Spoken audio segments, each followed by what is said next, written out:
Closing out the Runner's World years, 1988. 1988, my final year with Runner's World, and the circumstances that led to my leaving this wonderful position at Rodale Press. My brother was a multi-year teacher and coach, and I actually was a certified teacher, got my degree in 1981, but immediately moved to Oregon, you know the rest.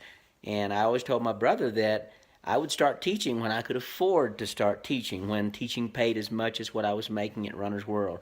Didn't know if that would ever happen, but I definitely wanted to be a teacher. That was my training, and I loved working with children. So in 1988, my brother called and said, "Okay, finally, the salaries have gone up substantially. Plus, I have a guaranteed job waiting for you in Houston, Texas. You'll be teaching English and coaching football and track." And I was pretty impressed. So I asked what the job required in order to actually secure the position. He said, "You've got the job. You just have to go through the formality of coming up for an interview."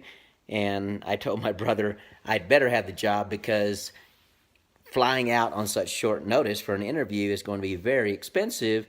And if I'm not actually getting the position, if I'm just being considered for the position, I'm not going to risk it. He said, "Bro, you have the job, but you have to come for the interview." So flew out for an interview, met Linda Sheehan, who would be my principal for the next 5 years, and I accepted the position. Went back and told my bosses at Rodale Press, and they asked me if I could stay until August the I want to say August the 15th, because if I stayed till August the 15th, that would put me into the next year, and I would receive benefits for all the vacation days, sick days, etc.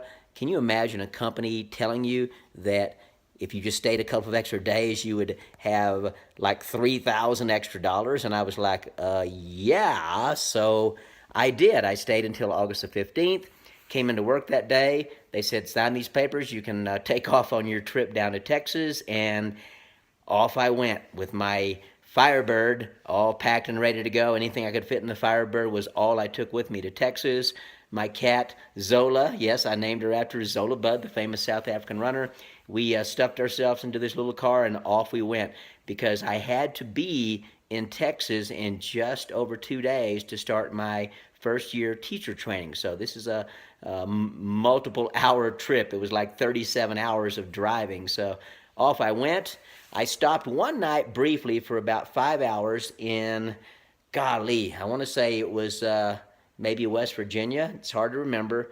But why I stopped, I don't know, because 5 hours and, $35, whatever I spent for the cheap motel, wasn't really worth it. I could have slept in I sort of could have slept in the car. Couldn't really have put the seat back because the car was loaded. But sneaked Zola into the hotel, slept for a few hours, got up, and of course went for my run, and off we went again. I was fueled by multiple cups of cheap convenience store coffee along the way. And I'll never forget this incredibly brutal rain and thunderstorm that hit us just a few hours later. And my gosh, Zola was in the back. I could hear her crying. She was terrified. And I kept driving despite not being able to see more than about 15 feet in front of the car, because there again, I had to be there. Stopped again for about maybe a 2-hour nap and a really short run. Arrived at my brother's house at 2 or 3 in the morning. He lived in Katy, Texas, just outside of Houston.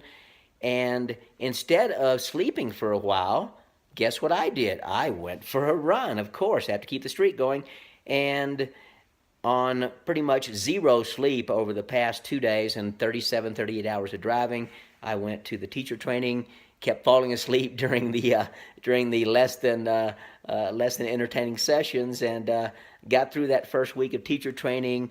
Met all my new colleagues at the middle school where I was going to teach, and thus began my teaching career.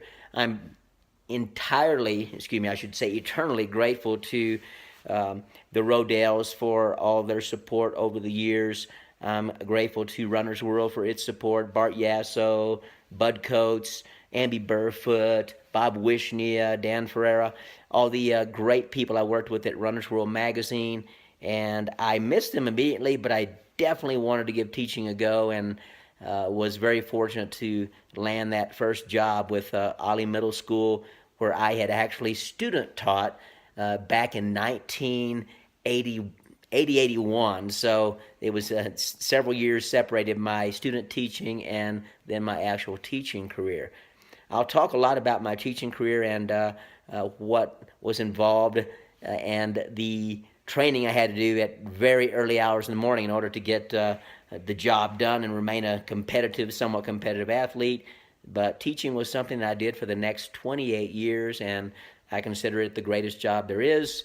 I was a little bit biased, obviously, but I was blessed with a wonderful group of kids and a wonderful group of colleagues. So the teaching years will be divided into multiple parts, and I'll talk about other things along the way, so it's not just teaching running. I'll talk about my Boston marathons. I'll talk about my New York City marathons. I've already talked mostly about the Nike Oregon Track Club marathons, but there were several races I ran many times. That's one way in road racing you can compare your progress or chart your progress to run the same races over and over and see how you do.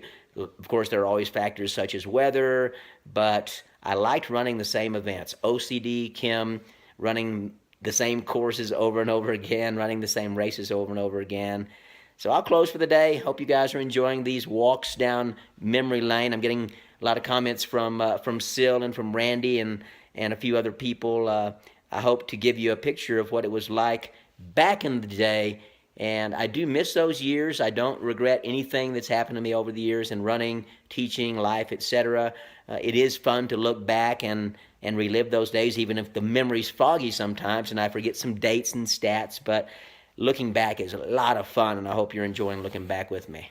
Cheers.